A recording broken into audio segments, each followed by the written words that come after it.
Selamat pagi saudara, kita berjumpa dalam Life of Revival. Kasih sebagai dasar dari segala sesuatu. 1 Korintus 13 ayat 1-3. Sekalipun aku dapat berkata-kata dengan semua bahasa manusia dan bahasa malaikat, tetapi jika aku tidak mempunyai kasih, aku sama dengan gong yang berkumandang dan canang yang gemerincing. Sekalipun aku mempunyai karunia untuk bernubuat dan aku mengetahui segala rahasia dan memiliki seluruh pengetahuan, dan sekalipun aku memiliki iman yang sempurna untuk memindahkan gunung, tetapi jika aku tidak mempunyai kasih, aku sama sekali tidak berguna. Dan sekalipun aku membagi-bagikan segala sesuatu yang ada padaku, bahkan menyerahkan tubuhku untuk dibakar, tetapi jika aku tidak mempunyai kasih, sedikit pun tidak ada faedahnya bagiku.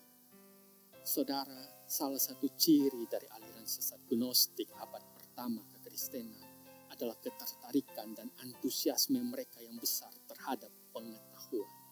Mereka tertarik dan senang terhadap pengetahuan, terhadap hal-hal baru, wawasan-wawasan baru, ide-ide baru, isu-isu yang baru, dan lain sebagainya.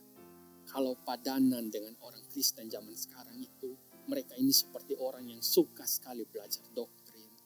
Kalau ada kelas PA, mereka selalu ikut. Kalau ada kelas tanya jawab, mereka selalu ikut. Ada yang buat seminar tentang iman Kristen, mereka selalu usahakan untuk datang nonton. Mereka banyak menghabiskan waktunya untuk belajar, untuk cari tahu tentang ajaran-ajaran Kristen. Dan Paulus di dalam suratnya kepada jemaat di Korintus di sini persis berkata, bahwa sekalipun dia mengetahui rahasia dari segala sesuatu, tahu rahasia ini, dan sekalipun dia memiliki seluruh pengetahuan, tahu tentang kristologi, tahu tentang Allah Tritunggal, tahu tentang Alkitab, tahu tentang tafsiran ini, tetapi jika dia tidak memiliki kasih, dia berkata, aku sama sekali tidak. Paulus tidak bilang, ya saudara, Paulus tidak bilang bahwa kalau aku tidak memiliki kasih, maka khotbahku kurang efektif. Kalau aku tidak memiliki kasih, maka pengajaranku rasanya ada sesuatu yang kurang. Paulus tidak bilang seperti itu. Paulus bilang bahwa kalau aku tidak memiliki kasih, kendati pun aku punya semua pengetahuan, tetapi aku sama sekali tidak berguna. Saudara, kita mungkin boleh bertumbuh di dalam semakin tahu tentang ajaran-ajaran Kristen yang benar, semakin tahu juga bahwa si pendeta A ini ajarannya sesat, si B ini cara tafsir Alkitabnya salah, ketua sinode C ini ajarannya tentang baptisan salah, aliran ini salah, aliran itu salah. Banyak sekali yang kita tahu. Tetapi kalau kita tidak memiliki kasih kepada Allah dan sesama, maka semua pengetahuan kita yang begitu banyak itu tidak berguna sama sekali. Kita bisa semakin banyak melayani, semakin sibuk di gereja, semakin banyak baca Alkitab, mungkin 5 pasal dalam sehari, semakin banyak belajar teologi, semakin banyak juga berdoa, bahkan mungkin semakin banyak ikut persekutuan doa. Tetapi kalau kita tidak memiliki kasih kepada Tuhan dan kepada sesama, semua hal itu tidak berguna, Bapak Ibu Saudara. Jeripaya kita tidak berguna. Kita mungkin bisa analisis khotbah, ketika pendeta khotbah kita bisa analisis khotbah. Oh, ini kurang di ini, salah di sini, tidak maksimal di sini. Coba dia bilang begini. Kita mungkin bisa analisis khotbah dan kita mungkin punya kemampuan lah untuk itu. Kita bisa debat dengan orang begini. Kita bisa semakin banyak, semakin giat melawan ajaran-ajaran sesat. Kita bisa semakin banyak melakukan segala hal demi kebenaran. Tapi kalau kita tidak memiliki kasih, maka kita sama sekali tidak berguna. Kalau kita tidak memiliki kasih, kata Paulus, maka omongan-omongan kita yang begitu banyak itu sama seperti gong yang berkumandang dan canang yang gemerincing. Nol besar, tidak ada guna sama sekali.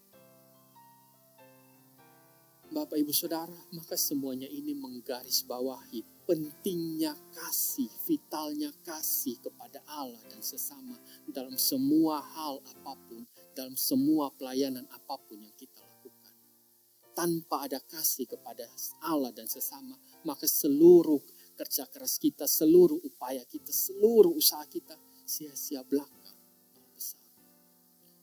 Maka kita harus berdoa kepada Allah agar supaya Ia membuat kita boleh bertumbuh di dalam kasih, di dalam mengasihi Allah dan mengasihi sesama.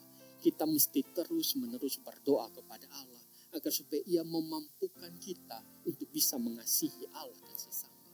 Karena kita sudah jatuh di dalam dosa, sehingga kasih itu bukanlah sesuatu yang natural ada di dalam diri kita. Kasih itu bukanlah sesuatu yang sudah pasti ada di dalam diri kita. Kita perlu berjuang, kita perlu berdoa agar supaya Allah memberikan kepada kita kemampuan untuk kita bisa mengasihi Allah dan sesama dan bertumbuh di sana. Tanpa kita memiliki kasih, Bapak Ibu Saudara, maka seluruh pelayanan kita, seluruh usaha kita, seluruh kerja keras kita, kata Paulus, semuanya sia-sia belaka. Besar. Bapak Ibu Saudara, kiranya firman Tuhan ini sekali lagi menjadi teguran dan menjadi pengingat bagi kita. Kalau mungkin kita selama ini sudah melupakan salah satu hal yang sederhana, tetapi begitu penting dan begitu vital sekali tentang kasih ini. Kiranya firman Tuhan ini boleh menegur, mengoreksi, membangun, dan mengingatkan kita kembali akan pentingnya kasih di dalam segala apapun juga yang kita lakukan. Kita berdoa. Terima kasih ya Tuhan, kami yang sudah lupa bagaimana mengasihi, kasih kami yang sudah mulai padam, kasih kami yang sudah mulai tidak ada, kasih kami yang sudah mulai berkurang, karena mungkin kekecewaan kami, karena mungkin berbagai hal yang terjadi sehingga kami mulai kehilangan kasih itu. Dan sekarang Engkau ingatkan kembali lagi kepada kami ya Tuhan, tentang pentingnya, perlunya, dan vitalnya kami untuk memiliki kasih kepada Engkau dan kepada sesama. Karena itu kami meminta ya Tuhan, agar supaya Engkau mengajari kami untuk bertumbuh di dalam mengasihi Engkau dan mengasihi sesama. Mengajari kami untuk bertumbuh dan bertekun di dalam kasih itu ya Tuhan. Karena kami tahu Tuhan, bahwa diri kami egois, diri kami mencintai diri kami sendiri, diri kami tidak bisa diharapkan. Engkau yang menumbuhkan di dalam hati kami kasih kepada Allah dan kepada sesama. Terima kasih ya Tuhan, di dalam nama anak-Mu Yesus Kristus kami berdoa. Amin. Saudara, biarlah firman Tuhan ini menjadi pelita dan terang bagi kita untuk menjalani hari ini. Tuhan Yesus memberkati.